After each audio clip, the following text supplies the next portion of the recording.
In this space, only 33% of us are women, just so you know. So there's lots of room to expand and lots of room to grow for us. Not that we're hate men. Right. You guys are great. I have one of my own.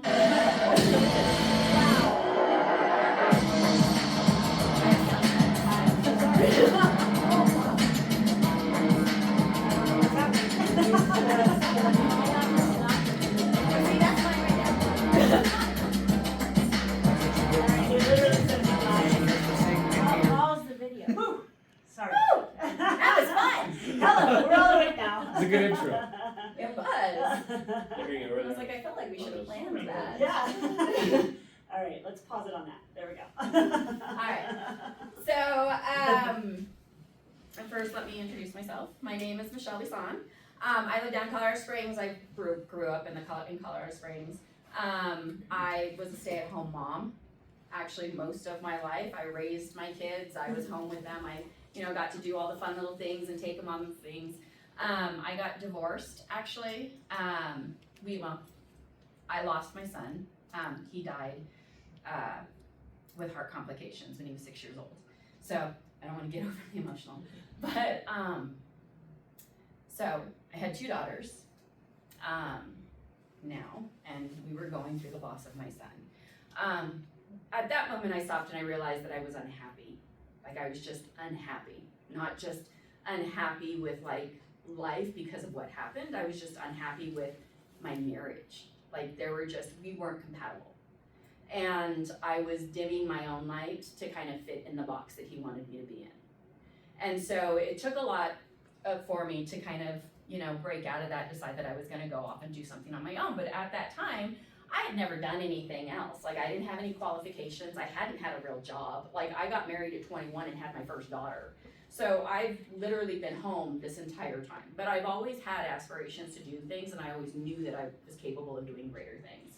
And so we got divorced, and it went the way that everybody would think that it would. I sprung on him that I was leaving. He was not happy. He took all the furniture and all the cash. And now here I am, and I'm like, okay, now I've got to work 3 jobs to support my kids, and I don't want anything to change for them.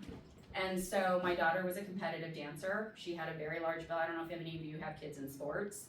Sports are expensive, and I didn't want that to stop, and I didn't want her to stop. She actually went off to become a professional dancer. That's how serious it was for her. So for a couple years, I was raising them on my own. I was working 3 jobs. When I had them, on the times that I had them, I was fully committed to them, and when I didn't have them, I didn't sleep and I just worked. Like, I was doing billings, invoices, working for people on the side. Like, I was doing all kinds of stuff to just kind of make ends meet. And so fast forward, I meet my current husband. We hit it off. My girls love him. We end up getting married. And as we're going through this, I'm realizing I don't ever want to be in that boat again. Like, I want to be in a situation because I want to be in a situation. I don't want to be in a situation because I'm stuck. And so I adore him. I love him. He's a great man. But there's always that safety net that I needed at that point, because now I've gone through it and I didn't want to go through it again. So during COVID, my husband had a great job.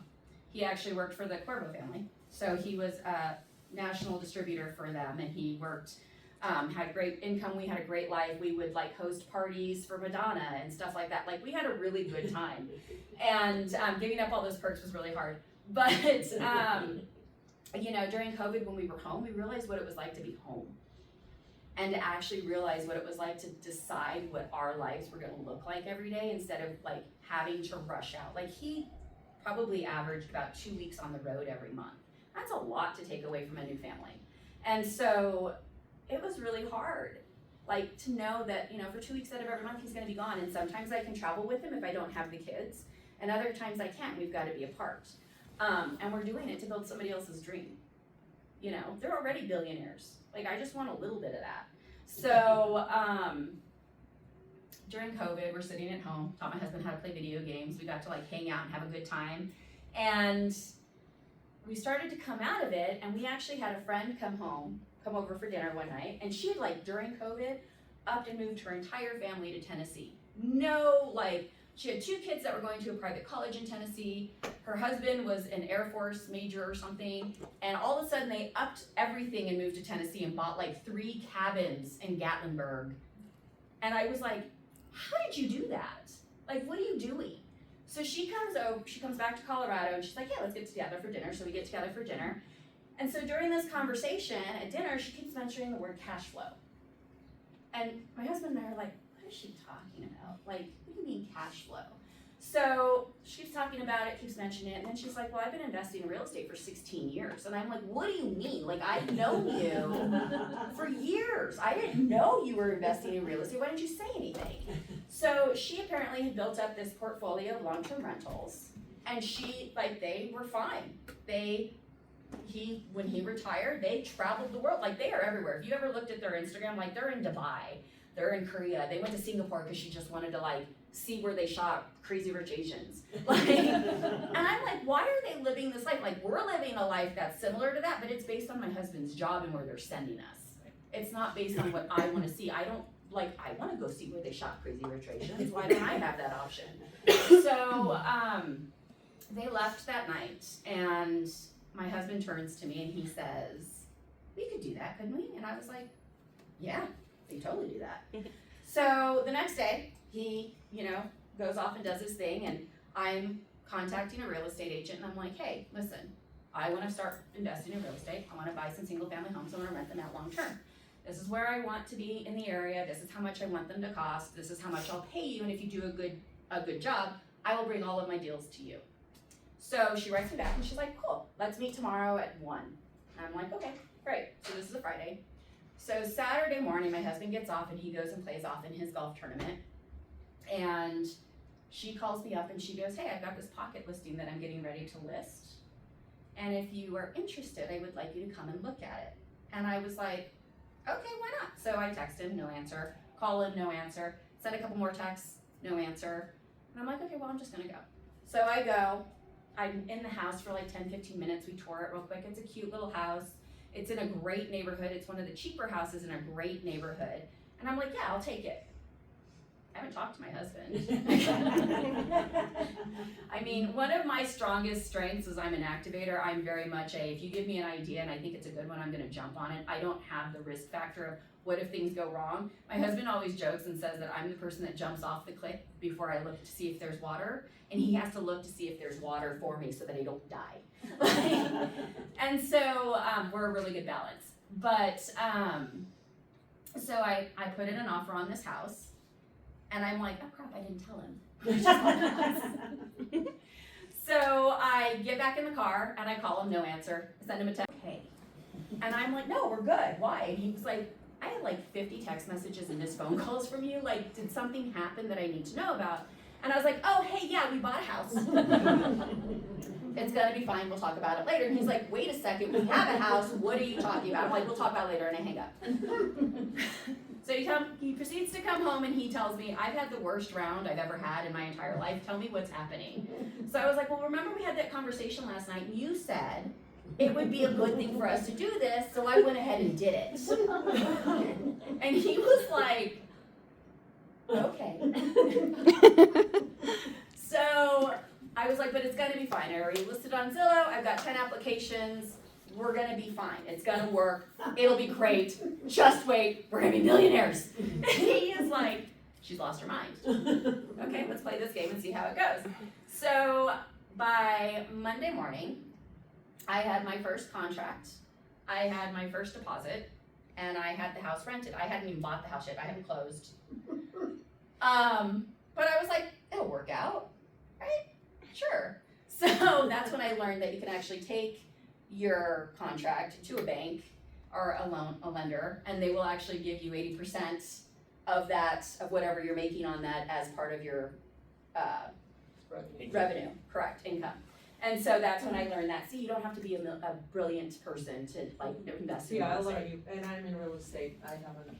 Yeah. So he was like, you already have a contract. It's been 3 days. You got a deposit. You've made an extra like $2,500 and you didn't do anything, this is gonna cash flow us $700 and you did 3 days worth of work. And I was like, yeah, it's great, let's do it again. So we actually went out the next day and we bought another one. So we actually closed on both of those houses in the same day, and we had tenants move in that night. So for 3 days of work, I made an extra $1,400 a month. And I was like, well, that was easy, let's do it again. So we literally went out the next day and we bought 2 more. And we just kept doing that until we maxed out, because apparently you're allowed to have 10 conventional loans under your belt. And that's when we learned that you can actually quitclaim them to an LLC if you have the right title company. And then your LLC will own it and it takes it out from underneath you, and then you can start all over again. So at that point, we now have 10. We have 10 of these houses, and they're all renting.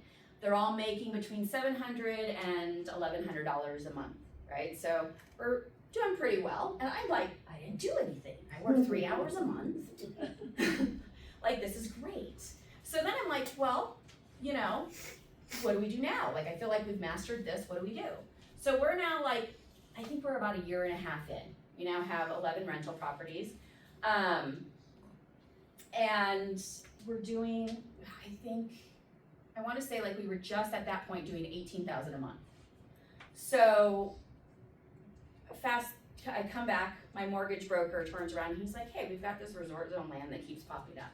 Like, do you guys want to buy resort zone land? And I'm like, what am I going to do with a piece of dirt? Like, I don't know how to do anything with that. And so he was like, well, why don't you just check it out? So we check it out and it's like $1.6 million. And I'm like, there's no way in the world I'm putting in $1.6 million. All of my deals have been at like 600,000 at this point. So the biggest deal that I had done at that point, I think my largest house at that point cost $565,000. That's a big jump from 1.6 million. So I'm like, no, like I'm not playing in that arena. I'm totally comfortable in my little box over here. I'm gonna play over here. I'm making a good income. I don't have to do anything. It gives me 3 hours a month to maintain it. So fast forward, a couple weeks later. Did you have property managers on this house? No, I did them all myself. I did them all myself. Long-term rentals are a lot easier to handle.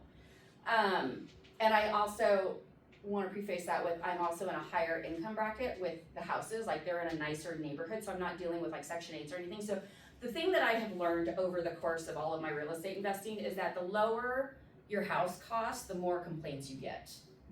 So if I'm with, like, I have lawyers and doctors that live in my houses, and I never hear from them. I will never hear from them. My student housing, they call every time a light switch stops working. Like, and I am like, you pay me $500 a month. Like, just change a battery. So we get this resort zone land. It's $1.6 million. And I'm like, absolutely not. So a couple of weeks later, it gets brought back again. And they're like, hey, they dropped it to 1.2. Will you look at it now? No, don't want it. Don't want to have anything to do with it. I don't build things. I just buy houses and rent them out. So turns around a week later, and he's like, hey, they lowered it to 900,000. Will you engage and do this? My broker wanted to be an investor in this. Like, that was his ultimate plan. He could not buy the property himself, though, because he didn't have the money to buy the property. So he needed somebody else to come in and buy the property. He wanted to invest in them to buy the property. And so I turned around, and me being smart ass that I am, I was like, offer them $500,000 in cash and see if they take it. And my husband's like, they're never gonna take it. It's $1.6 million. Why would they take $500,000? So they go back and engage, and they're like, $500,000. The guy's like, $700. Husband comes back and he goes, they said $700. We should buy it. And I was like, no, I don't want it. $535. So we landed at $565. And I bought the property. So now I have this resort piece of dirt that I've never built anything. I don't know what to do with it. Where is this at? This is in Arizona. This is my my resort in Arizona that I own. Yeah, Scottsdale. So I started doing research on the area, and I am literally 200 yards from one of the most popular golf courses in America. They do 87,000 rounds a year. So the idea of what I can do with this property, I start figuring it out. And I start realizing, like, I'm the only nightly rental that's allowed in 10 miles. My biggest competitor is the Four Seasons. well, why would I not do this? So now I bought this piece of property that was 1.6 million, and now I'm at 565, and I've realized that I am now a master negotiator, which I had no idea that I was. Your husband did though. Right? No. Your husband knew. You know what I think it is I don't care enough about the property. That is probably one of my biggest secrets is I don't fall in love with any property. My thing is you're either gonna give it to me at my price or you're gonna give it to me with my terms. So, and if you don't, I'm walking away. No, I'm saying he knew that you were a master. Oh yeah, no, he knows. I get everything. He knew from the start. So we turned around, we decided that we're gonna do this. The crazy thing about this entire property is that it actually came stamped with everything. Like I got the architecture, I got all the build plans, I got everything. The guy had lost his shirt in Bitcoin and he needed to sell before the bank took it over. And so I kind of landed in a deal that I didn't even realize was gonna happen. So I took this deal and I go to a local bank here in Colorado and I was like, I would like to buy a resort. And they were like, okay, what have you done? So I bring them my portfolio of properties, tell them how much money I'm making, and they're like, yeah, sure, we'll give you the money. So they give me a $2.5 million construction loan to build this property, and I'm like, oh, they're serious. So we break ground, and I realize one day as we're pouring foundation that I have never run a short-term rental ever, and I don't even know how they run. And so I go back to my husband, and I'm like, hey, I think we should buy a short-term rental. And he was like, yeah, okay, yeah, whatever. You think he'd learn. So what ended up happening is I then I did a bunch of research, and I found out that there was this one pocket in Florida that actually has 0 hotels in it, no motels, and the only way you can have access to the beach is if you rent a beach house. And all the beach houses are millions of dollars. And so I was like, it always places in the top 5 of STR properties, like rentals. It's always consistently hitting these numbers, and I was like, that's where I want to buy a beach house. So I called my real estate agent and I said, hey, I need a real estate agent in this area. This is what I want to do with it, We go through the whole thing. An hour later, a real estate agent calls me, and she's like, I'm an expert in this area. And so then we start going through what I want, and she's like, this is on a Friday, and she goes, when can you be here? And I said, I'll be there Monday. So I go back to my husband's office, and I'm like, hey, you want to go to Florida? He's like, why are we going to Florida? So I was like, listen, just trust me. Like, I haven't steered us wrong yet. Like, let's just do this. So we go to Florida. We spend 24 hours in Florida. I leave with a beach house. I can't even tell you what it looked like when I bought it, because I was in it for 5 minutes. But I knew what my vision for it was going to be. Literally gutted it. I rented it. I bought it. I gave them, I underballed the price on them because they were not selling. They were thinking of selling in a few months. But my real estate agent gave me the clue that they were thinking of selling. And so she was like, if I get them to let you in the house, will you go look at it? And I was like, absolutely. So we went and looked at it. I knew I could underball them. And so I went in and I said, I'll give you this much money for this house. I will rent it back to you till January. You have until January to find a new house. And then I'm coming in and I'm gutting it. And so they rented it back for me, moved out January 1st, and we moved in and gutted it, redid the entire thing, and like remade it into a very popular beach house in that area. When we went back to actually furnish that house, I actually bought a second house on the beach front. So my husband stops traveling with me. But all of that to say that, you know, we were building up this bigger plan of what we wanted to do. We knew that we needed a bigger retirement idea. COVID kind of changed everything and made everybody realize that everything changes at the drop of a hat, and you never really know unless you're counting on yourself. You can't count on your boss, you can't count on your job, you can't even count on the government anymore to do what's right. Like, it's one of those things that you kind of have, nobody's coming to save us, we have to save ourselves. And that's just, at the end of the day, the only thing that we've got. I mean, we were just talking, you just lost your job. Like, you put all this time and money and effort into somebody else, and you give them years of your life, and they cut you just like that. And it's kind of one of the scariest things. Like, people are always like, oh, it's so risky to invest in real estate. And I think it is so risky not to invest in something that you know will pay you all the time, because you're investing your time into somebody else that doesn't care about your family. He doesn't care. He doesn't know what your kids' names are. Anybody else? I'll go with 2. 2? 1.6%. Wow. 1.6% of all 401ks have over $1 million in them. Fidelity did a study last year that said that the average employee needs $1.8 million to retire comfortably. That means that 98.4% of us are not gonna make it. And we're gonna depend on somebody else to pay our bills, like our kids. And let's hope that they get jobs. Because, you know, who knows how that's gonna go. So if we know that 98.4% of us aren't gonna make over $1 million to retire comfortably, why are we not changing our game plan and doing something else? Why are we not looking at other ways to like make our retirement years better?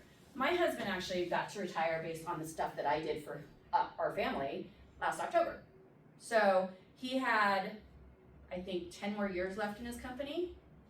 And he was like, one day, we opened up the resort, got it all built. The day we were opening the doors, he actually sat me down and he goes, I'm quitting my job.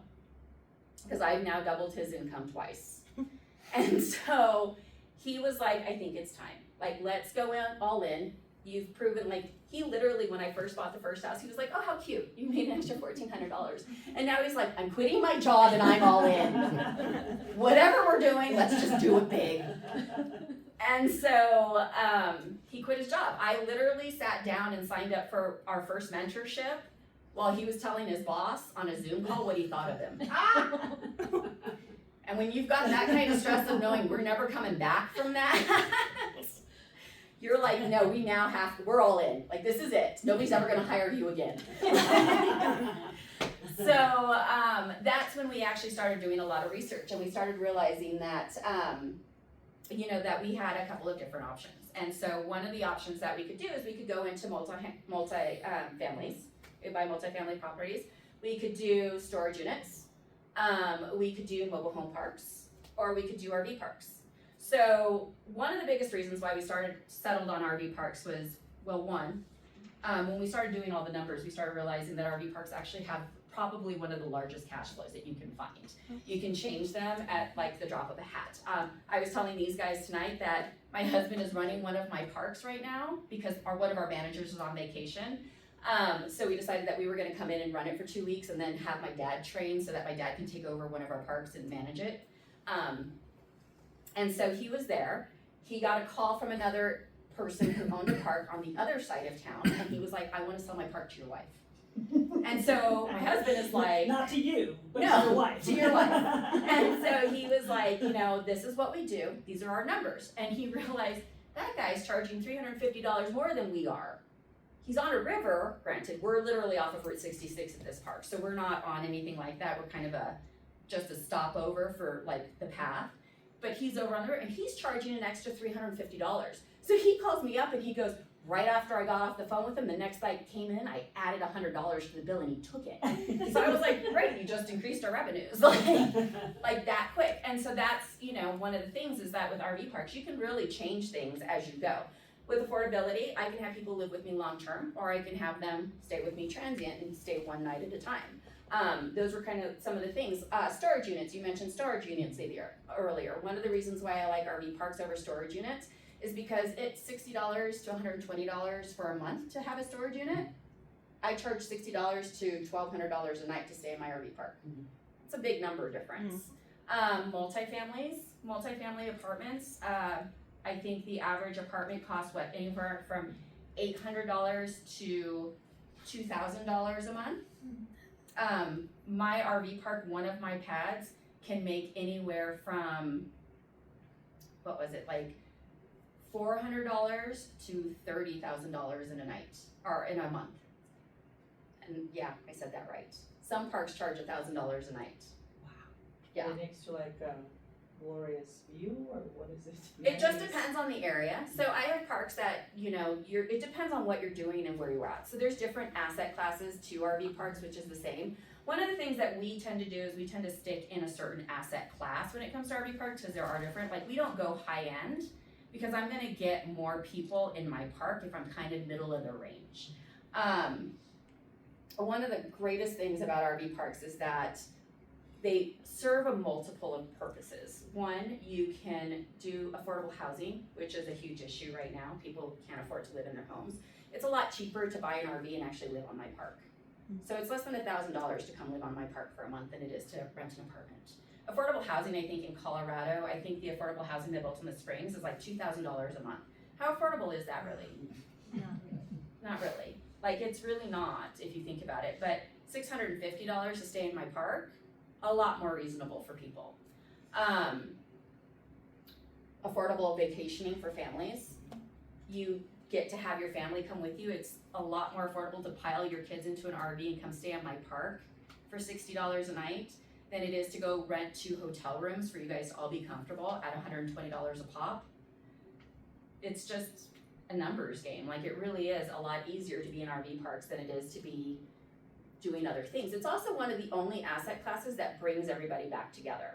To see people sit around a campfire is actually one of the last places that you see that real connection, where you see people actually enjoying each other, and you see grandparents with kids, and you know, everybody's just having a good time, and there's no television. Nobody's sitting around a TV in a hotel room, bored, flipping through the channels, screaming at each other. Everybody's sitting around a campfire telling ghost stories and roasting s'mores. Like that, you don't see that anywhere else. So it's honestly one of the best places to have that reconnection. There's also a lot of different things that you can add to an RV park. So the great thing about RV parks is there's a lot of businesses that you can add to your business. There's lots of different value adds. I can add an ice machine. One of my ice machines makes me $30,000 a month. So Do you have to, is it normal to do value adds at the RV park? yes, it is very normal to do value adds. So laundry is another thing. Coin laundries, big one. I make Places, pet parks, I have pet parks, or not pet parks, dog runs. dog runs. We have dog runs at our parks. We don't charge for those are just part of the facilities, but it does give people more of a reason to want to come. We sell firewood, $5 a bundle. Like, you can sell out a lot in firewood when you have your park full. I have a camp store where I sell toiletries, I sell necessities. I sell heated water hoses, little RV things that you need for your RV, like if something breaks, that way you don't have to go off-site. You can bring in food trucks and take a portion of their sales because they've got a captive audience. We do ice sales, propane sales. Is there restrictions for alcohol and things like that? It depends on your state. One of the things that we don't provide alcohol at our places, though I've seen some places that do. The reason why we don't do it is because we don't want the liability. So if I don't sell it to you, I don't have to police it. So I just don't, because I don't want to have to deal with that. So, trailer rentals. On my parks, I actually buy travel trailers and fifth wheels for no money out of my own pocket, and then I reposition them and put them on the park and rent them out nightly, so people get the camp experience without actually having to haul everything to my campsite. Yeah, like we've done that. Like, I was gonna borrow a buddy's fifth wheel, and he's like, dude, just find a place that's all set up, whatever. And he's like, drive, get there, and it was fantastic. There's another company who actually will like take them to the lot for you or whatever, but we've done the same. Like, with it being provided on the lot, and yeah, it's fantastic and a whole lot less headache for. well, on the other side of that, I did mine for zero money. Okay. So I seller financed them and took over loans because people were going to either lose them or they had to sell them for other reasons. And so I just walked in and said, why don't you just give it to me? And then we've got like 3 more in the works that are all the same. So If you have choice, would you buy existing RV park? Absolutely. Or would you buy a rural land and then just work out with the zoning, whatever, and then build a new one? I'm gonna tell you, like, I have gone through the building process. I will never build anything again. Like, my resort is beautiful and I make a good amount of money on it. I just will never go through the headache of that again. It took 8 months longer to build than it was supposed to, and I had to carry it for 8 months. But the So- problem is, you in the market, you really not ever see RV park for sale. Oh, I see them for sale all the time. They're Like all for sale. nationwide, but I live in Colorado Springs too. I never see that. I have been looking for that too. I never see anything for sale like that. Because Well, Do they She's just turn hustling over though. like She's most trying. multifamily? Do they have like 24, like the 5-year span and then you sell it, or it's different? I think it depends on what your exit strategy is gonna be. So like some of our parks, we probably will reposition, get to a higher number and then sell off to put into bigger assets. But some of those parks that cash flow really well, we will keep, and we will just keep cash flowing them. So there are tons of RV parks for sale. I get probably a dozen offers every single day. Where to look then? Well, you know what, our first deal that we actually, we started looking for them on Crexy, and we Googled RV parks for sale. Once we landed our first RV park, we get deals all the time. Like I said, my husband got a call today and somebody said, I wanna sell your wife my park. Last week, I was looking at somebody else's park. Somebody sent me a Facebook message and said, hey, I bought a park last year and I got in way over my head, will you buy it? Is your occupancy rate pretty much close to 100%, or is it pretty much seasonal? It depends on where your park is. One of my parks is booked 99% of the time. I probably have 3 pads open at any given time. It is that, we were just talking about expanding it because it's so busy.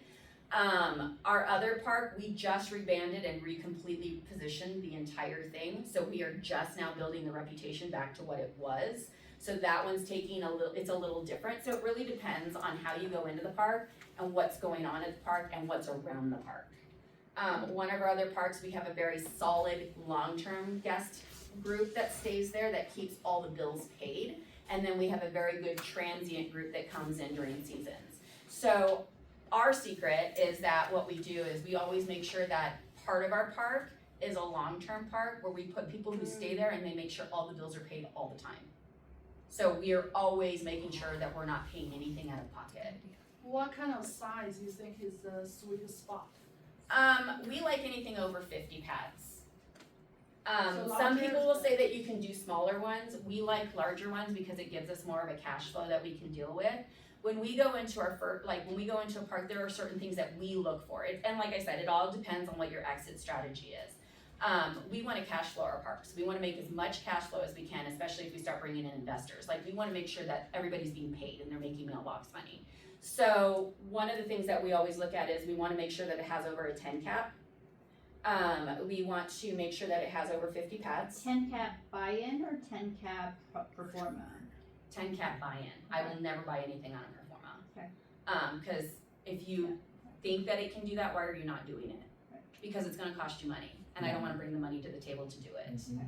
So, so when somebody says to me, well, pro forma wise, Right. on the 4 extra acres, you could make a 14 cap. I'm like, great, then you build it out and sell it to me. Yeah.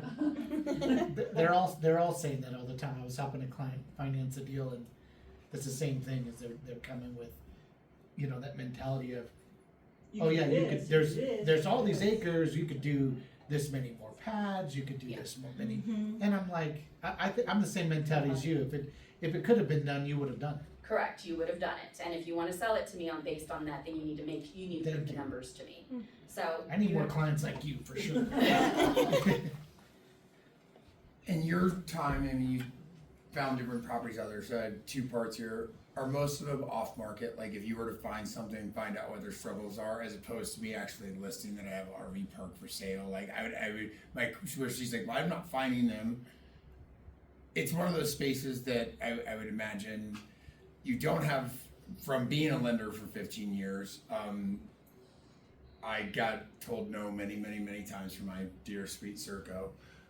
No.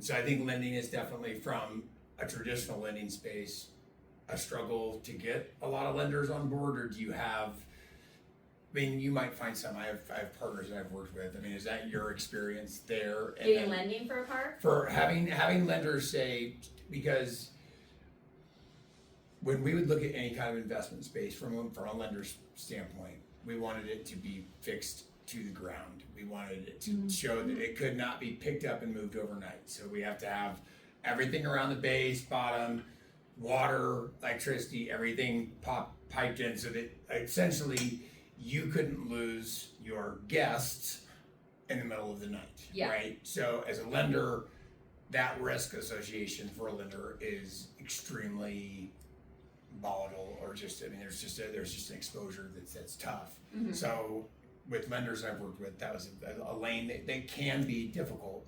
Of course, also some of the most wealthy clients that I've ever worked with, their cash cow all day, every day was they made a lot of money in RVs and mobile homes. But you're getting the cash up front, you're not I am worried getting about. So the lending about space the is what, payment. is exactly what I'm Right. saying in terms of that first part. Yeah. My second part is when you're dealing with a cash-based business, nothing's for sale, but if you offer me the right price, or you know my pain point, so you're never gonna find a bunch of RV parks for listed in that space, because you have to kind of hunt and go find out what their pain is, and it's not gonna really be on market. It's more of an area where it's conversational, Yeah. or those areas, because it's a completely different animal in terms of your Or hunt. just getting yourself out there, cause people know that you buy parts, so. And they bring them to they me. bring it to Correct. you. So I that know, was- like in the communities that I'm in now, because they know that I do RV parks, when I mention it, I get people in the community who bring parks to me. They're like, oh my gosh, will you buy this park? Can we partner on it?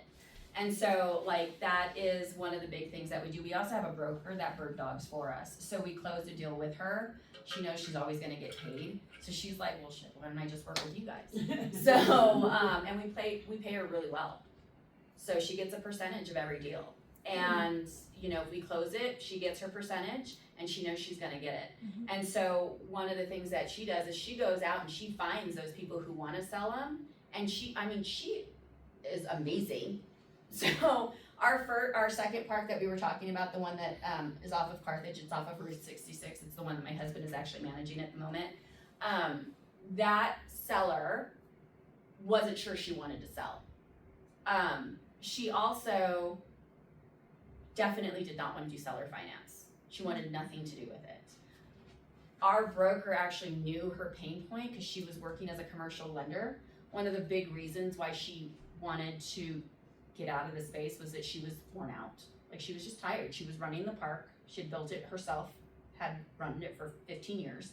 She was also working as a commercial lender. So now she's got these two jobs. The park was suffering because she couldn't be there to run it correctly, couldn't be there to answer the phone all day long. But she knew that she couldn't quit her job to go run the park because they would pull her loan. Even though it cash flowed over $200,000 a year. It was too risky. And so when she engaged with her, she was like, absolutely not, I don't want anything to do with this. So our broker was like, well, you just meet with them. Like, I think they're the right couple. I think the idea is for you to sell. I think that'll solve your problems. And so she told her, just meet with this couple. They've done a couple of deals with us. They're great. Just have them look at the park. So my husband actually went out the first time and he actually walked the park with her, found out that the broker was actually wrong. She wants to quit her job and she wants to work on the park. She didn't want to quit the park and go work in her job. And so when he found that out, he actually came back and we restructured our entire deal. So what we ended up doing was, okay, well, if you seller finance the whole thing to us for 100%, we'll keep you in for 5% so we can keep your loan in place. And then we'll take over 95%. And in 3 years, when we turn around and cash the whole thing out, we'll give you 5% equity on what you built over the last 3 years. So she turned around and she was like, I'm all in. And sweeten the pot, we'll actually pay you a manager fee to stay in the park and manage the park. She is happy as a clam. She's on a cruise right now. Taking a month-long vacation, because one of the deals was that she got to take a month off every year. And so she booked a month-long cruise and was like, I'm out in September, have somebody come run the park. And I was like, we got you. So, Couple questions. One, well, maybe three questions. When did you start doing this, and how many of the deals that you have are currently owner carried type deals? Are all of them owner carried? all of them. Okay. All of them have some sort of owner carry type deal. So our first deal, we did not know really what we were doing. I think we were in creative finance for 2 weeks when we got it. So it was like a whole new beast to us. So when we asked for seller finance, we didn't know that you could do an entire deal on seller finance. So we were like, well, that can't work. So we only asked for 30%. And that was October? That was October of last year. October. That was our first park. Yeah. October of last year. Yeah. Okay. Yeah. So I've been doing this, next month will be a year, and I've got 3. Yeah. Well, I was saying to his point to the lending, I'm in finance too, commercial lending, and that's when we syndicate deals too with our partnerships, and we see we're doing more owner carry deals over the last I was gonna, you know, three years or so. We've been doing nothing but Yeah. seller carry deals and unique deals where we're keeping you know, it's trying to get that mentality, especially if they're over 65 or 70 years old. Yeah. That mentality of, yeah, you could still do good, but because what they're trying to sell them at, you really can't get the financing if you want to go with your mentality of buying it at a cash flowing number to fit the number, so you can get more creative. I was curious how many of them. So all of them are. All of them are. So the first park that we did, like I said, only 30% of it was seller financed. We actually brought in a private money partner for 10%, and he actually gave us some money, but he did something extra and actually took us to a local bank and sponsored us at the bank, and they gave us 80% of the loan and closed it in 45 days. So he was actually in the space. So that's another thing that people don't really talk a lot about is sponsors. So when you're going into something like a commercial space, like with that, especially like the RV parks or hotels or things like that, one of the things is that you need to have somebody who has done it before, has experience in the space, has a net worth of more than what you're purchasing, and will sign on the deal for you, basically. So they're They'll a vouch for you. co-signer? So kind of like a co-signer, but he kind of vouched for us. He didn't really sign anything. Just like I'm good for it. But he was an investor in it. So like when we sat at the table and he brought us to the bank, they were like, because he had done 7 hotels in Branson. So they knew him very well. He financed all of his hotels. It was a local bank, which local banks usually will invest in an area because they want to see that area grow, but they also know what's happening in the area. So they know what will provide assets. And if you have a strategic plan on how you're going to make that property make more money than it's doing now, they'll usually be more open to talking to you. But if you have somebody who's done it before and they know that person, it's a lot easier. So he actually took us to the bank and introduced us to the bank. And so they originally turned us down, even though we were worth $18 million at the time and we were buying a $1.8 million park. They turned us down because they were like, we don't know you. We have no idea what you're gonna do. There's no reason for us to invest in you. And so when he took us back, they were like, oh yeah, we'll give you 80% of the deal and we'll close it in 45 days. So like, which both of those things were unheard of because I think they do like 60% usually for those kinds of deals, and then that usually takes like 90 days. 60 probably. Did the person have experience in RV? No, but he did hotels. So it's kind of the same, it falls under resort. Still fall under Hospitality. hospitality. But when Yeah. you started, did you had a mentor, someone in RV, or you just self-taught, just You know, started? I am a full believer on you don't learn anything till you start doing it. You can't get in trouble with that theory, just so you know. So when we first went into it, I had never run an RV park ever in my life. I mean, I had the resort, but I had managers placed for that. So I moved in. Like we seller financed a park model. We placed it. Like I literally went to Camp Owners Expo. They had tiny homes on display. I walked up to one of the builders and said, hey, would you seller finance that to me? And he was like, what? You don't want to take it home, right? You have to lug it all the way back to Florida. We're in Missouri. Let me save you that. If you seller finance it to me, I'll pay you $1,000 a month until it's paid off. Okay. I don't have to take it home. When do I drop it off? So they brought it, they dropped it off that night, and they seller financed it to us. So the thing that I learned the best, like out of that first deal is when we went back and talked to actually the seller that sold us that first one, when we closed everything, like a couple months later, we're all sitting around talking because we actually get along really well with our sellers. Like we still are really good friends with a lot of them. We all hang out. Mike, our first seller, comes by the park all the time to see what we've done. He actually told us, he was like, I would have seller financed a whole lot more. You only asked for 30%. So we learned we should always ask for more. So that's why our second Ask for park that we went 100% and into. go from there. Exactly. Correct. So, but it was a huge lesson because our second park that we walked into, we were like, we want you to seller finance 100% of it and seller finance the down payment and seller finance the broker deal. The acquisition. I have the third question was, what interest rate on average are you getting in terms for those? And I'm specifically asking because I'm working with a debt fund we've already taken out a few portfolios for RVs, and I'm just curious to see where your average is in terms and interest rate to what I'm seeing in the market across the United States. So most of ours are done at 5%. Okay. Which we found was actually pretty reasonable for How us. many years? Well, so they're all different. All of our deals look different. So one of our deals is in 3 years. If you want us to cash you out, we'll cash you out in 3 years with your 5%, which is the second park.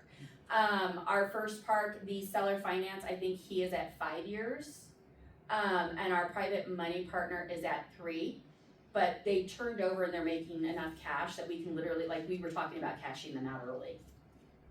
So if you repossession your park and you actually start adding your value adds and start making all the extra money, here's the thing, is that we do seller finance and we do finance a lot of the things. So like even our ice machine has been financed.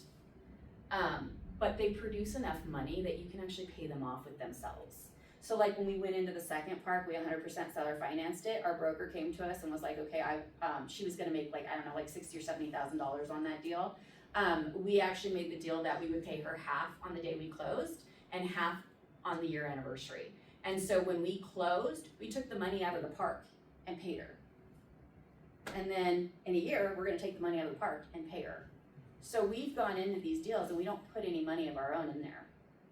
And now that we're turning around and we're starting a fund, we're gonna use that expertise to buy more parks so that we can take that fund, reposition them all, value add them all, and then pay out all of our investors on that back end. So I wanna go back to your requirements. You had started saying that your requirements, over a 10 cap buy-in, never pro forma, and then, never pro forma. 5%, basically is what you're saying, When we do our percentages, we like to offer about 5%. We do not mention it at first to see if we could get away without doing it. You know, you never know until you just ask. Sometimes people don't think about asking for a percentage, but it sometimes does sweeten the pot. Like if we say, hey, listen, if we go to the bank, they're gonna give us like 8-9%. Why don't we make you the bank? Right. We'll give you the 5%, and then you're making extra money on your deal. You're getting more than you expected. This is what it'll look like when we pay you out. And that usually entices them to say, okay, you know what? I'm making an extra $300,000 for just letting you work my park for the next 3 years. Yeah, let's do that. So. As the seller, what protections, if any, does the seller have? Obviously they're assuming the risk on that piece. Do they have anything if all of a sudden, hey, great, make money, and then you hightail it and bail? Are they back on the hook, or is there any provisions in like the contract? So all of our contracts state that if these certain things happen and we default in any way, everything goes back to the original. Goes back to them, so they're still on the hook. And they get know no, day but one. they get everything that we've already invested in it. given. Everything that's happened doesn't come back to us. So if we value added, if we've added things, none of that is ours. Got it. Now, flip side, I don't know on this, so I own RV Park in Branson, and RV in Branson decides it's just gonna boom even further and whatever. Transitioning or selling to some group, is it hard to transition? The land value of that property is still No. awesome all day, every day. It's funny. Land is worth more than anything built on top of it. So in terms of that, is that a hard space to try to say, okay, great, our end game was that we were gonna run this for 15 years, but I'm gonna sell to Holiday Inn? and No, get out? actually, it's really Pretty easy. easy. Like she said, she's looking for RV parks, but she never sees them listed. I get probably 5 calls a week, Okay, people who wanna buy my park. okay, They're looking for, there's investors out there who are like, this is a great asset class, like I figured it out, let me buy. okay. And, so we get calls all the time for people who wanna buy. There's also bigger investors, when you turn them over, like they're the bigger fish that buy them when they start making larger numbers. Okay. So we've actually started going into parks that make about $500,000 a year, and we wanna transition them over to over $1 million. Got it. So we started at of an NOI at 200,000. So that is our lowest NOI that we will buy at is 200,000. And the reason why we stay there is because that gives us the opportunity to place management and pay them, place any support staff that she needs, gives us money that we can actually reposition things if we need to, like rebranding, tearing things out, putting in pads, expansion, anything like that. It also gives us money to put in a war chest in case anything happens. Like we found out, like 2 of our parks pipes burst, so it costs like $5,000 to $10,000 to get those fixed. You need to have that money on hand.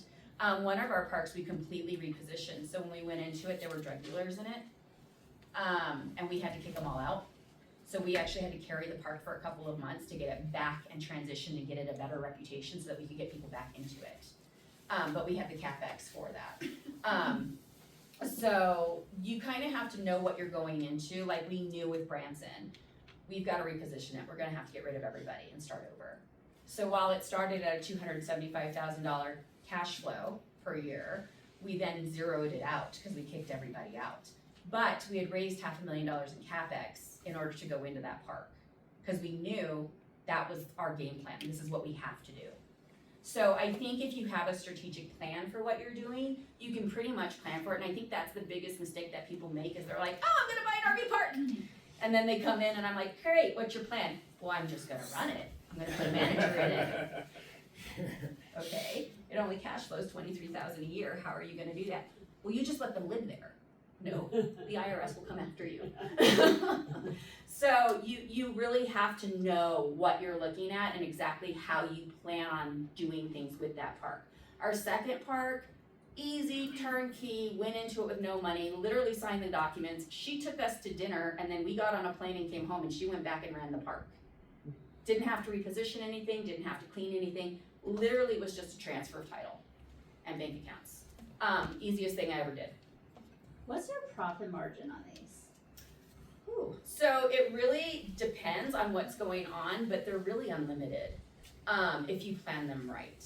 So Branson, like I said, started at $275,000 NOI. I plan on having that park to just under $1 million a year in the next 4 years. So what is that, like 10, 20, 30% return? It's about 24, 25% return. And is that where you target every time you buy one? Or? No, I actually, the great thing about RV parks is you really can change them as you go. Like I said, tonight my husband was like, oh, let's charge an extra $100 because we can. And he did, and it worked. And so you really, most of the parks that we see and all the things that we have planned to do for all of our parks, we usually, the numbers we're seeing is about 24%. It's probably a pretty normal, it's a normal thing, but I never want to promise that just because you don't know what it's gonna do. But I've never seen anything do less than 12. Okay. So, yeah. So it's such a fluid investment that you can really change things as you go. If I decide that, you know what, we're not doing well in the transient market because we don't have that group of people coming in, then let's just switch it over and put long terms in place and we'll still cash flow. So, I mean, I think that park started at $300 a month. And now we're charging $550 apparently tonight. So, and that was in 3 months. So. Got about 10 minutes. Okay. Yeah, so do you have any regulations when you finishing up the trailer to do kind of like a short-term rental? It's like you don't need any permit from city, nothing. You just do whatever you want, right? Well, so I'm already zoned for nightly rentals because I'm an RV park. The only thing is that sometimes when you get into tiny homes, you have to have certain zonings for them and they have to have certain permits that you're supposed to have. My park is zoned for an RV. That's what the entire park is. So that was kind of our way around all of that because we were gonna put in tiny homes. But then we had to go through permits for all of them and you have to sign up to get that all done. And so, because my park is an RV park, that's so what it's for. no regulations as long as you use RV or the trailers. Yeah. Yeah, actually I visited one of the tiny house manufacturers. What they told me said they cannot even ship to Colorado. While most of the other states they can ship it to, but Colorado don't allow them to So do it's too that. strict, but they are on wheels. So technically it's a trailer. Well, what's interesting is our park model is actually certified RV. But the city of Branson won't let us keep it on there as a tiny home unless we actually cement it in because it has, and then we have to get a permit. So we're actually using it as a construction house because that's what we live in while we're there doing construction. So we've got a year permit to keep it on the property as a construction, we just can't rent it out. Which is when we learned about the different permits, because like I said, this was our first park, so we were learning. And so that was okay, well, how do we get around that? I don't wanna have to go get a permit every time I put in a tiny house. Well, you put it in an RV. So then I turned around and was like, well, how do we get an RV for the best price? Will you sell or finance it? Or you take over somebody's loan? So I guess one of the way to increase your NOI, it will be getting more those kind of trailer to, because the cash on cash return is really phenomenal for. Yeah. You know, actually, it was probably, one of the fun, like, it was actually surprising how easy that worked out. Like, it was really just a fluke, and I was like, hey, will you just sell or finance it to us? And he was like, yeah.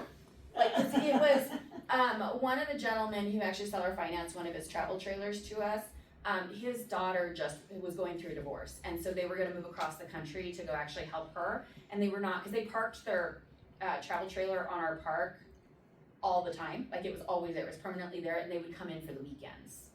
And so he said, I'm not gonna be able to do that, I'm gonna sell it to Camping World for $18,000. And we were like, if we pay you 20, will you sell or finance it to us? So, you know, it costs us $500 a month, and we make $2,500 a month on it. It was kind of a no-brainer, I'm making $2,000 a month on that travel trailer. You know, so, and I didn't put any money in, so why wouldn't I do that? It just made a lot of sense. And so we did the same thing with the fifth wheel. The gentleman, his family came in to move him to a facility, and then they were like, well, we're just gonna let the bank repossess it, and we were like, wait, and we just take over the loan. Yeah. So, we took over the loan. How, and we've been talking about RV parks, and I had a lead that came through, we kinda talked about it. Yeah. It's the mobile home park. How hard is it to convert a MHP into an RV? Well, you'd have to change permitting, Okay, which can be hit or miss. It sucks to have to deal with all of that. I've done it a few times. It's not fun.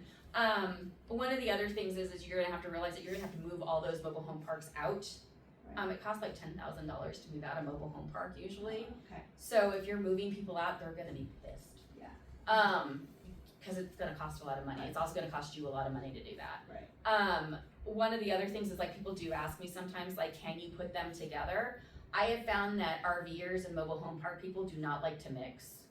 So you Right. can't, Just one they is don't, travelers. one's a and the traveler, other- they wanna have a resort feel, Yeah. they don't wanna be where people live. Right. So, yeah, so I think like, especially like if you're going in and you decide to do like long terms, like all of our long terms are in a specific area. And we kind of keep them in a different place than our transients. It just makes it a cleaner break.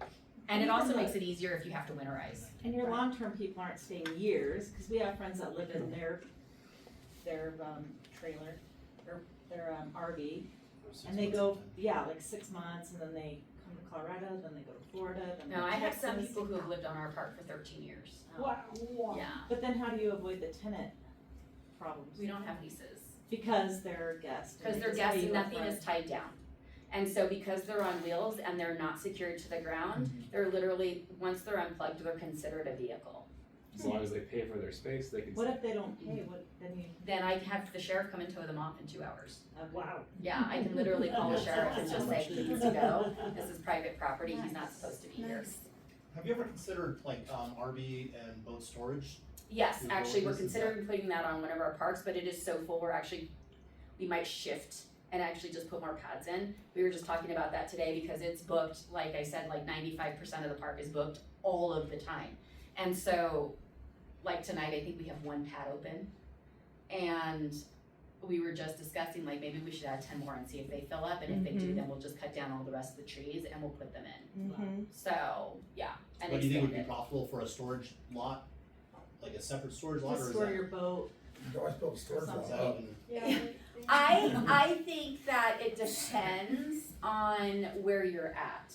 Like that park in particular, I think would be a really good place for that because it literally is in between all these lakes and it's on Route 66. And so because of that, like it's kind of a stop. You're in between 2 cities.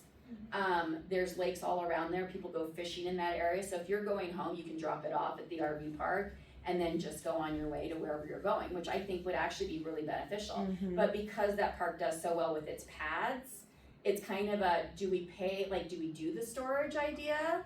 Or do we just have a pad which you already have established and working, and and we're already More known profitable. for that? Yeah. And if I can raise my rates on it all the time at will, that like your husband did. Yeah, why would I not put in a pad? Yeah. You know what I mean? Like your storage units, you usually have a set fee for a year. This I can change because we're full for the night, so I'm gonna charge you an extra $50 because I can. You know, I mean, it's just the truth of the matter. Like, we're investors, we're in it to make money. So, How, I'm curious to know what, you say, one of the big things here right now, I mean, it's come a few times, is, you know, like, there's landlord representation and tenants, and the landlord-tenant laws are definitely affecting some decisions in terms of like multifamily space and things of that nature. When you talk about like eviction laws in this state versus this state, can you tell me like, hey, I get California's bad, why, like, what is it that is so prohibitive of that versus a more friendly state? And I'm going to assume. Because you can't get the sheriff to come tow them in 2 hours. So, correct. If the sheriff will not come and tow them, they will consider them tenants of the so property. if I'm looking out there and I look at like, what am I looking for to basically say, okay, I mean, other than, I know it doesn't say, hey, the sheriff will come tow you in 2 hours. What is that, what does that entail? in terms of- Well, we don't run a lease, so we don't have leases. Okay, right. In a lot of the landlord more friendly states, we fall under resort laws. So whatever a hotel law is, whatever the rule is for the hotel, we usually fall under the same rule. So how could, in California, I have to imagine if I had a hotel, I could kick somebody's ass out. No, they can stay there forever? Wow. I had no earthly idea on that hotel exemption in California. Well, that's happening in There's Washington. people that have done it and it's Wow. made the news. Yeah. Wow. Yeah. Like they have literally barricaded themselves in hotel rooms and they Like just. How 10 is years that? in How is Washington. that even Yeah, so? 10 years. There's a guy that like literally just got kicked out last month, right? Yeah. Without And he never lawsuit. walked out of the hotel? Yeah, I was gonna say, he To never- buy things? I guess they never saw him do it. How to pull that That off was crazy. without, you know, Yeah, barricading yourself well, I for real. have no idea how he did it, but it was for It was years. like 10 years, yeah. Yeah. Well, he just kept writing them in lawsuits. Okay. So, I mean, and that is one of the problems when it comes to like tenant-friendly Yeah. places, is that they have these loopholes that they can go through and they can actually stay. And so, like, we're just really cautious because we don't wanna fall into that. Got it. And so we tend to stick with places that keep our RVs as an RV resort space where we fall under resort laws. And so like one of the great things about like the state of Missouri, I was just telling these guys, like there are certain things in Missouri that aren't common in other places, but they're looking at these certain things in other states. So like Missouri, I can have sheriff come in and pull them off in 2 hours. I can claim private property, and if they come back on my property, they'll be arrested. They will literally come and pull them out and put them on the side of the road. I can actually have an RV pulled out by a tow company at no cost to myself. They will take it to their lot and impound it. And if you don't go pick it up and pay it, they will sell it in 30 days. Wow. Back to you. Back to you for selling financing. Right? I had somebody who abandoned a trailer for 2 weeks. We couldn't get a hold of him. He hadn't paid, didn't show up, we couldn't find him. The sheriff came out, inspected it, and was like, you can keep it for another 2 weeks, and at that point you can sell it yourself or you can have it towed. Right now it's impeding business. So after 30 days, it legally becomes mine. But then, if you say so, you wanna avoid that, and then you cannot charge them security deposit, you also cannot do background check, is that correct? No, you can. Like, you can? You can. When you have somebody come in as a long-term, I'm allowed to do a background check. So the difference is that it does fall like under STR laws. You have 28 days and you take over the property. So one of the ways that you can get around that is you just have them move every 28 days. That way they don't set down roots. They don't build anything around their property. They don't show tenancy. You never let them get mail at your park. You never let them claim it as an address. Nobody's ever allowed to claim my parks as their address. Everything gets sent back. So those are certain things that we do in order to make sure that nobody can claim tenancy with us. The previous owner had tenants from like 10 years ago getting mail at our place, and I had to send it all back. So, Now there's a reason for the storage shed. They get a mail thing downstairs as your US Postal Service business. It's a P.O. box. I've actually thought of opening a P.O. box service in there. But I'm trying That's to a know. good idea. I know, I just think of these things off the top of my head. Yeah. RV park, you can claim tenancy there, so you can still travel everywhere if your kids have tenancy in Yeah. Texas. but you're traveling. Yeah. And so you can take advantage of the homeschooling laws in that state and whatever.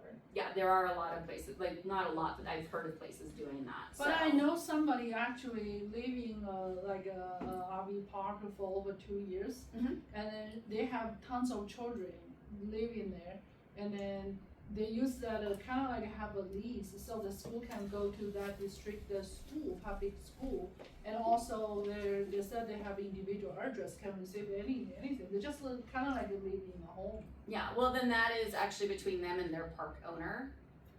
Okay, that's not typical. No, it is Then not. that's kind of like involved to more liability, like you said. Yeah, I don't allow anybody to claim tenancy in my parks. So that gives me the right to have them kicked off if they were to do something wrong. You know, one of our things, like when we first bought our first park, one of the teenagers pulled a knife on our security guard the first night. Mhm. Oh. Yeah, we had to kick him out the night. Like that was one of my first jobs, was kicking that family out. Goodness. And you know, I mean, I want to have the right to do that, because if I don't feel safe on my park, you're not allowed to be here. So if I can not walk around my own park at night, there's something wrong. And I don't want anybody on my park to feel that they can't walk around at night. You know, whether they're going to the laundry room or to the shower house, they should feel safe. So I wanna have the right to kick anybody off that I just feel isn't safe. So, That's just really like your operation, like a rule or whatever you want to do. Yeah. Just people. well, it's private property, I'm allowed to do pretty much whatever I want. I mean, yeah, like it's literally like, I remember one of the first stops was to the police station, and I was like, what exactly am I allowed to do? And he goes, you can do anything you want, it's your private property. So I can carry a gun and I can restrict everybody else from carrying a gun. So I do, I carry a gun on my park when we first moved in because it was unsafe. Everybody started realizing that I'm the scariest thing there, and they stopped. So, you know, now it's a great park, everybody loves it, they all bring their families back, it's a great place, I love hanging out there. So my question is, what is, as someone who's like just getting into this, what is like the first skill that we should learn? Should we learn how to like underwrite like a park, or learn how to manage a park, or like what is like the first like big thing we need to know to jump into this? You need to know what you're looking at, that is the first thing you need to learn. You need to learn what you're looking at, and you need to learn what your exit strategy is. When you figure out what you're gonna do, are you gonna manage it? Do you wanna personally manage it? Do you wanna place the manager? Do you wanna sell it in 5 years? Do you wanna value add it and like increase the NOI? Do you wanna keep it and cash flow it for 10 years? Like, what is your exit plan? Like, that is one of the first things that we figure out when we buy a park is, what exactly do we think we're gonna do with this park? How can we value add this park? How much money can we make this park worth in 5 years if we decide to sell it because we need to or because we want to? Like, how do we increase it and double it in value? That's like the first thing we do.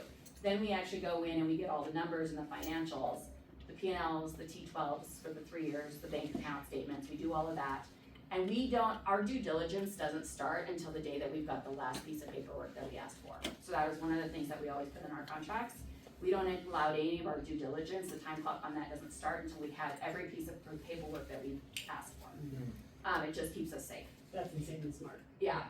And so then what we do from there is that we actually go through and underwrite it. And actually Patrick, my husband, actually does all of our underwriting, and he actually has developed his own template for how we underwrite them, because they're a little different than everything else. Yeah. So I know that there's like a popular one out there that a lot of people use, and he hates it because he says it makes his brain hurt. There's just too many things going on. So his is really streamlined and easy, and you plug in all the numbers and it kind of gives you an idea of what it should be doing, and then we match up all the numbers and how we can value add it and things like that. So that's one of the first things that we do. And then we start planning. Like I said, our first park we moved into for 3 months because we didn't know what we were doing. And so we were like, the best way to do it is to dive in. So one of the things that I would suggest is if you're going to buy something that large and you're gonna put that much money at risk and you're gonna put other people's money at risk, I highly suggest you live on your park for a few months and learn how to run it from nuts to bolts. Because especially if you're gonna invest in other parks and you're gonna bring other people into that financially and be responsible for other people's money, you need to know exactly what you're doing, because it's a big responsibility. And so, now when you were living on it, when there was a manager as well, or you guys were? no, I was managing everything. So he was doing all the manual labor and I was managing all the back ends, placing systems, putting in reservation systems, rebuilding websites. We were doing all that. We had to reposition the entire thing, renamed it, took over all the old websites, repositioned all of like all of its positioning in, the computer systems, like everything. We had to go through and completely wipe out the old history of this park and create an entire new history for the park. And so, we ran it ourselves for 3 solid months.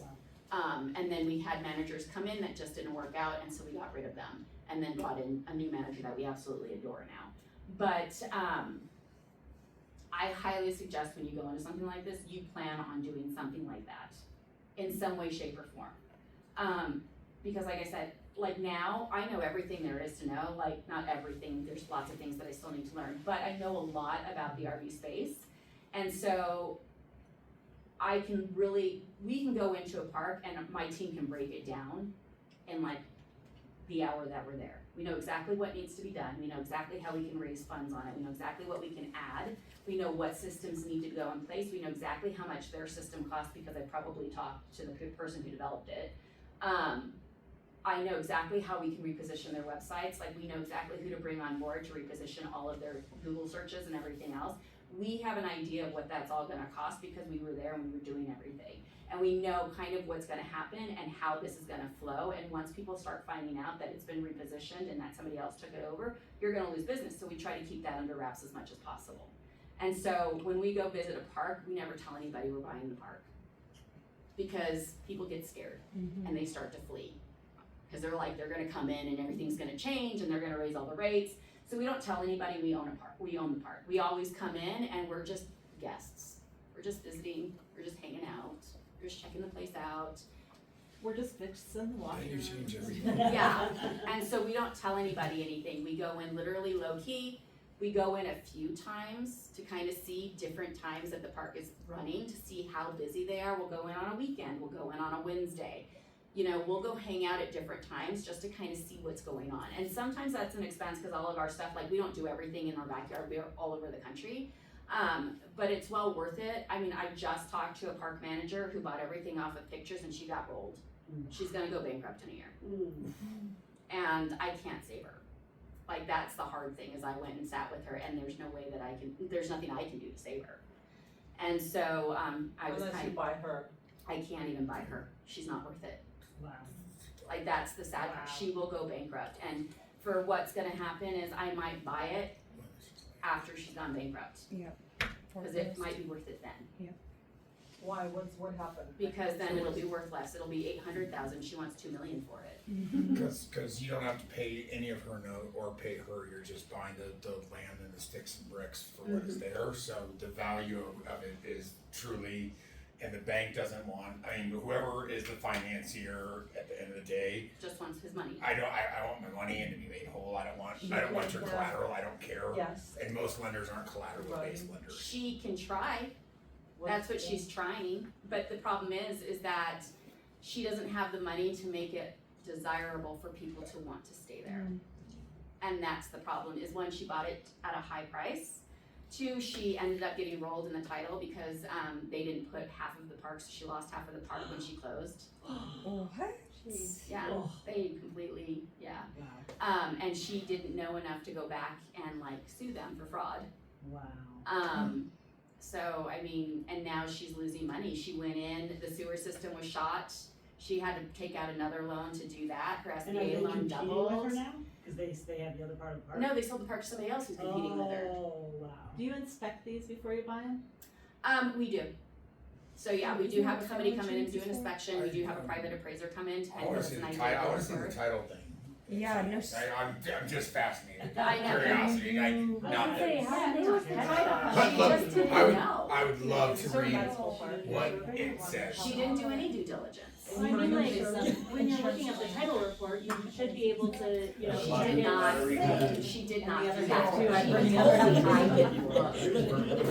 Like, that's the problem, she did it, but she didn't know what she was looking at. So it was the first thing that she'd ever bought, the first investment that she had ever bought.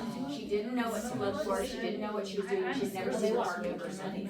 So pictures are, she just has different. Like the Northwest No, her Township. family owned property once, like 500 years ago, and she was like, clearly it's in my blood. One of those. She knows. Yeah, and so Wow. she went into it and then now she's stuck. And Oh, so yeah. she brought us in to see I'm if a we can help photographer. her. Pictures lie. Pictures lie big. Pictures, Yeah. you can make them look like anything. Which You is why I make them said, look pretty visit your online, park. and then you walk in, you're like. You should always visit your park and you should visit it at different times. That's why you always drive the neighborhood at 5 p.m. and then again at midnight. One of the other things that I also do is I actually call the parks around it and I act like I'm coming in. And so I ask what their rates are. I ask about like the other parks in the area and I'm like, oh, I'm also looking at this park. Can you tell me anything about it? And they'll give me all the dirt. Park owners tell you everything. So they'll give me all the dirt on every park in the neighborhood, so I know exactly what's going on. So like, you know, like that park is always empty. I don't know why. Clearly there's something wrong if everybody else is booked. That was the problem with the first park that we purchased was it was always empty. There's only 30 people in there at any given time. It's got 68 pads. It should be making $600,000 a year. Why is it only doing 200? So we get 10 million visitors a year. That doesn't make any sense. So when we started calling parks around and we're like, oh, well, we're looking at staying at this park, they were like, don't stay there. There's a bunch of drug dealers and prostitutes that live there. Okay, well now I know. Is that the one you kicked them all out? Yeah, that's the one we kicked everybody out. I mean, you're a genius at that, though. Yeah. Yeah, well, in order to reposition our park, the night before we closed, I actually went to the maintenance man and I was like, let me tell you what. I said, we actually have this great relationship. We're building this relationship with the police department. And the wonderful thing is that we have offered to let them use our facility to train their canine unit. And almost half the park left over. That's brilliant. All my heavy lifting was done That for was me. fantastic. Yeah. That's what Todd said. Yeah. So yeah, That's so it fantastic. all literally overnight, Todd gave us almost that. everybody left. Fantastic. I didn't ask for refunds. I was Yeah. like, oh, okay. Never called me back. Hey, Michelle, when you're looking at RV parks, what is your buy box, like especially in terms of location? Are you close to a river or, whatever, vacation City or- destination? Like, what is your buy box? and location? So my buy box, which what we started talking about, is it has to be at least 50 pads. It has to have at least a 10 cap. Yeah.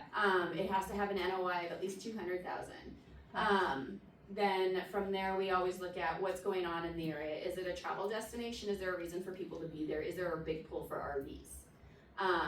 So like Branson, Yeah. lots of people with RVs, lots of tourists. Yeah. I think there's 12,000 residents in the city of Branson. They actually get like 10 to 12 million visitors a year. They always need a place to stay. Our other one off of Carthage, it's on a route. People travel that route all the time from one end of the country to the other. It's kind of a given spot. The crazy thing about that is we actually have another park that somebody else was looking at buying, and she had brought it to me, and it's like 10 miles from that specific park.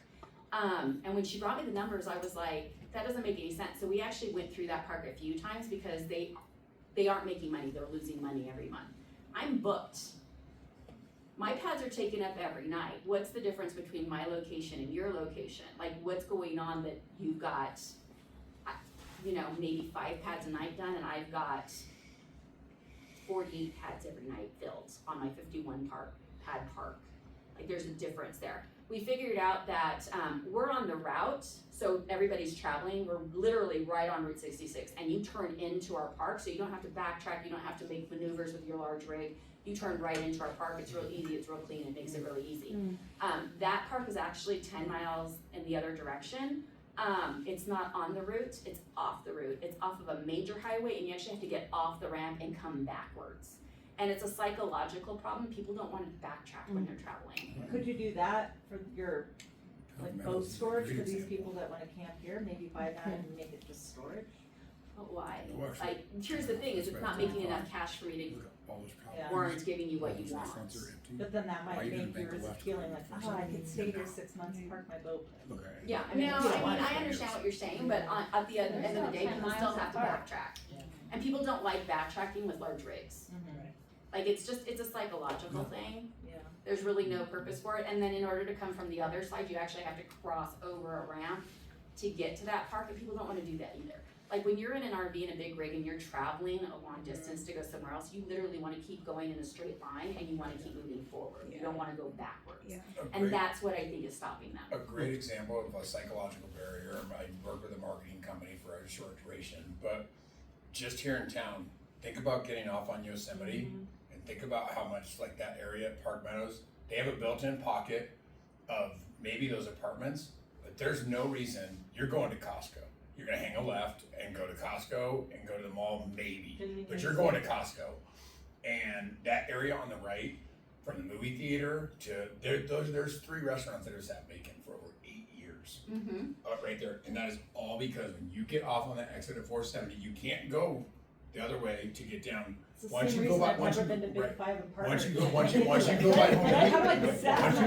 Depot, you're like, nope, I'm going to the one farther in Highlands Ranch. Like, Now and imagine you think about pulling those, a like, it's just giant you're not gonna ridge. turn around and go back to You get don't it. wanna turn around and do a hairpin turn to go backwards, it's I never gonna happen. hated that. It's really interesting. Yeah. But that Yeah. barrier No. for people is massive. Yeah, and it's scary, you're like, why am I doing that? You're gonna find something a little more convenient. So if you're gonna go down the route and you know you just have to take a right turn and do a pull in, for me, of course I'm gonna be more booked. It's easier, it's cleaner, it's smarter. And then every year you're like, that one was so easy, that was so easy. And that is literally what I get every year is that park is so easy to get in and out of. There's no more prostitutes. Well, no, that's not that No, part. adding the value, That's the second part. Right? No, that's a value add. That's a value add. I'm here supporting my wife, sorry. Value add. You walked the property and you found all the drug dealers. All right, no, yeah, we drove the property a few times and actually they had a trailer that was parked in one of our unmarked spaces in the back. And it was so weird because the first time we drove through it, I was like, why is that trailer there? Like it was a hauling trailer. And I was like, what is that doing there? The second time we go through it, the guy is hanging out in the back and I was like, he's selling drugs. Yeah. There's no reason for him to hang out there waiting and he's on the phone looking at us like we're supposed to be his like client. And I'm like, he's selling drugs. That's what's happening. And so when I figured out what was going on, that's when I brought in like the K9 unit conversation, and that was when everything, like, and sure enough, he was the first one that like, he took that trailer, he took his boat and his Harley, and he took off. Gone. So, yeah, That was easy. it was so easy. It was great. So, So doing what you've done for not even 2 years, and you're talking like a CEO who've done it, like that experience, right?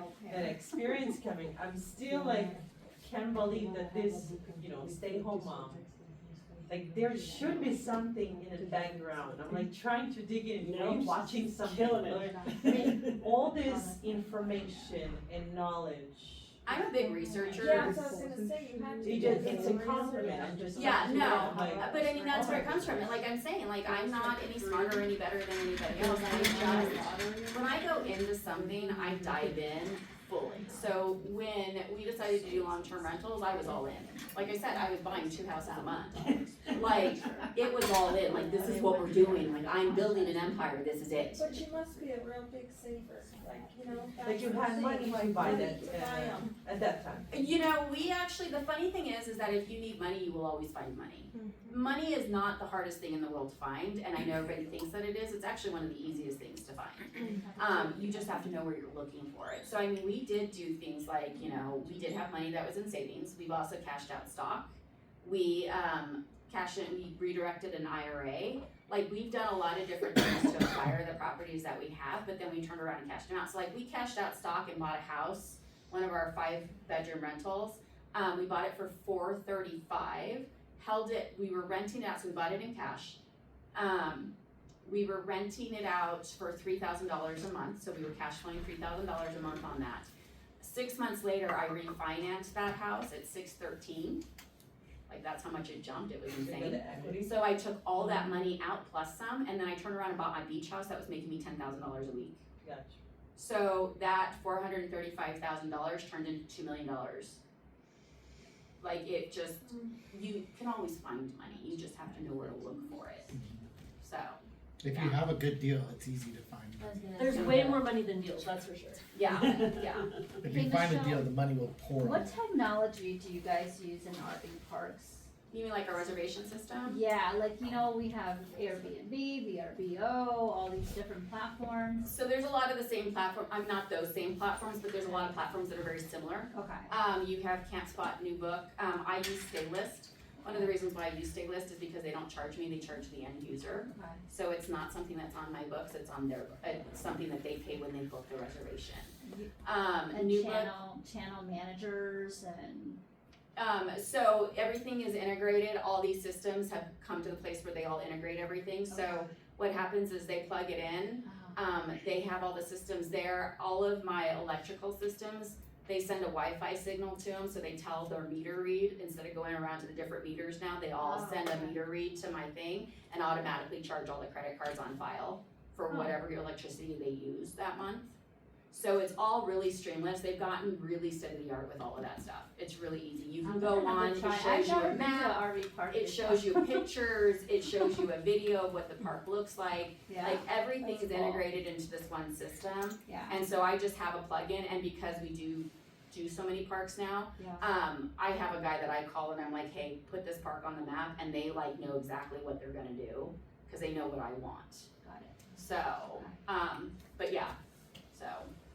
I keep getting a mental block, like, I still wouldn't wanna do this because the people factor, people mess everything up. What is like the worst, I guess, incidences that you have to deal with people in and out?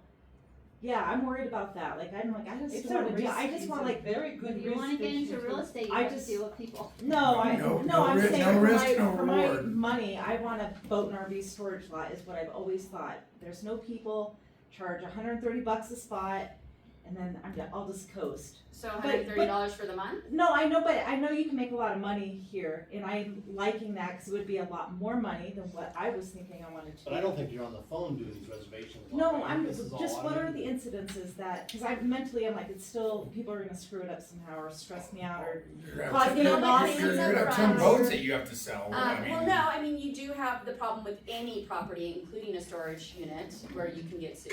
Right, yeah, So all of that can happen anyway. right. But I do get my money up front. I have credit cards on file. If they're gonna stay long-term, I have a background check done on them, and they pay for that. I can raise my rates whenever I want to. I can also raise my rates to kick people out.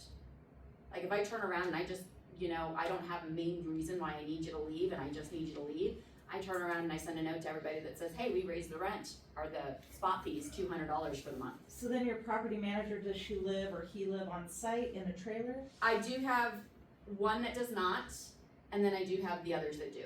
So it's not something, it depends on how automated your park is. Carthage is really automated, so we really are there just to make sure nobody burns anything down. I mean, it's just the truth. But she has everything so systemized and automated that our system sends out an email the night before with a park map, tells everybody exactly where they need to go. The next day it sends out a text message that says, just so you know, your spot is ready, go ahead and pull in whenever you need to, you don't have to come to the office. These are all the codes that you need for all the laundry rooms and the washrooms, this is the code for the pool, like it gives everything out. We go there to make sure, like we just kind of check on the place to make sure everything checked out and everything is clean, which is easy too. I mean, I have a guy who lives on one of my parks and I pay him like $100 a week and he goes and blows off the pads when somebody leaves. That's all he wants to do. He's like 83 years old. Like, that's like, but he feels like he's contributing. Right. And he he's has a human. purpose. That's And then he has a And he's pride. making money. Right. And that's all he cares about. So, he's happy. He gets to feed his dog bacon. I mean, that's all he wants. And so, I really don't feel like, I mean, you've always got the risk of somebody abandoning a vehicle, but you've got things, people will come and tow it for you. It was not as hard as I So thought it was nothing gonna too be. crazy's ever happened to No, you guys I mean, yet? I think the guy pulling the knife on the security guard, Yeah. probably was the scariest thing that happened, but I was scarier than him. I mean, I really was, like, I told the family, cause he was 18, and I was like, listen, he can't come back, so you guys are all gonna need to go, and she was like, well, what if we just send him to go live with his dad, and I was like, you're in, Mom, he's gonna come back. We let our kids come back, that's just what we do. Yeah. And I get that, I'm alone.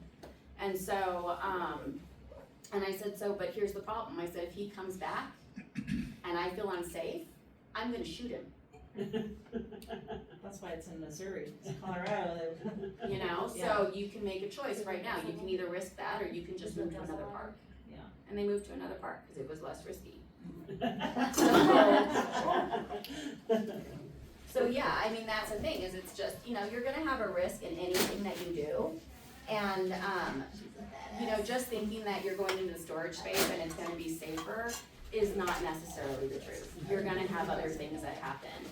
Missouri just passed a law that you can't sue park owners for any willy-nilly reason. Cause that is something like does anybody in here know who Heather Blankenship is? Alright, so Heather and I are good friends. She's on Bigger Pockets, she's their RV queen.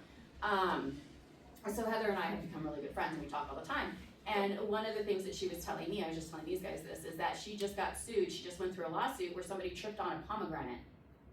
She doesn't have pomegranate trees on her property, so she has no idea how this guy tripped on this pomegranate, but now he's suing her. She won the lawsuit, but it still cost thousands of dollars to get through the lawsuit. So Missouri just passed a law that said you cannot sue a park owner for something stupid like that. If you trip over a root, that's your fault. We need those kind of, Common sense laws. Common sense. Yeah, Colorado, 100%, because sometimes like nonsense. Yeah, and so now other states are looking at those kinds of laws because RV parks are becoming more increasingly commercial, like people are looking at them more. And so, it is definitely something that is becoming a little more, like, states are just starting to look at laws like that and realize, you know what, people are gonna stop. Like, they're gonna stop investing in these things, people are gonna run away. And that's what's happening, I mean, people are leaving California in droves because they've got stupid laws. So, and nobody wants to invest there. I always think it's interesting when somebody does, I'm like. I really Feel like like a challenge? your vision, it's very inspiring. Oh, thank you. So yeah, I mean, that's the thing, is that at the end of the day, you're gonna find a risk in any kind of thing that you do. I mean, you risk everything every day by going to work. Well, I'm just thinking, yeah, people in and out every day, you minimize it when you don't have people in and out every day, that was what I was trying to process it. I mean, Do I you- really I wanna deal actually- with you people will. in and out I would every say day? probably minimize it, You're you're gonna gonna have have every people day, in you there probably long less term. exposure to it. Huh? I think it's riskier to have people in long term. Yeah, Because okay. they start having ownership over it, Yeah. and then they start thinking that they can bend rules. So you Yeah. said even with your long-term people, you move them every 28 days? In some parks, we do move them every 28 days so that they don't build tenancy. Yeah. But like in our Branson Park, we have 3 people that were from the original park, and they're all retirees and they're older. They're not gonna do anything, you know, they're just sweet older people that just wanna live their life out on my park. I'm not gonna bother them with that. Yeah. So for the mail reason, do you let them go for the mail for those older people? No, they still have a PO box. They were very angry when I changed that over, but it was, so. Our friends that live out of their RV, there's like hubs where their mail goes there and then that person sorts it. What are those called? I forgot what she called them, but they live out of their RV and travel the country and do homeschool. Do you wanna sort through people's mail? I don't. No, I don't, I'm just saying Well, that like they I have run a box hubs. and they have hubs get for that. my mail from all of my carriers, so UPS, FedEx, it all delivers there. They call me up if there's something that's perishable, they're like, come get this now, or we can overnight it to you depending on where I'm at. They scan in all my mail for me and it's like $200 a year and they have. That's what it is, yeah, Yeah, my they friends easily- do that. That's so much fun. See, and that actually is like, but it's not at my park. Like, that's the thing, is I don't wanna deal with it at my park. When I walked into my first park, they were taking people's mail.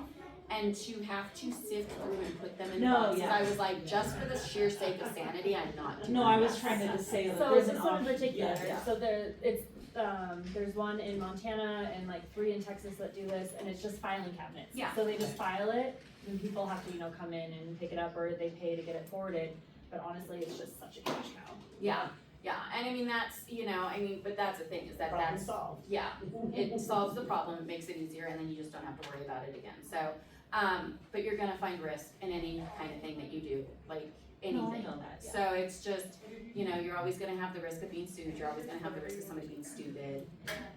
You just have to weigh the risk for what you're doing. So, one of the things that we do is we layer all of our LLCs. So our park, our land is under one LLC, and we actually lease the land to our park LLC. Okay.